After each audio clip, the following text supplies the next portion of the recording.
pag hinarap mo siya dito, ganyan ang itsura niya. So, yan ang blouse. And ito yung French mannequin. Yan. Kasi ito sa fashion design ko. So, ganyan. Tapos ito yung skirt. I'm playing with the skirt.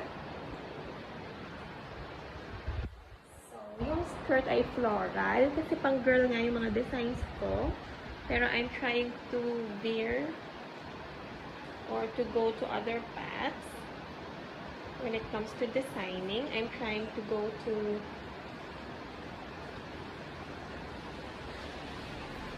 different things or different persons, customers, so that I can design more with other personalities, not my personality, which is feminine.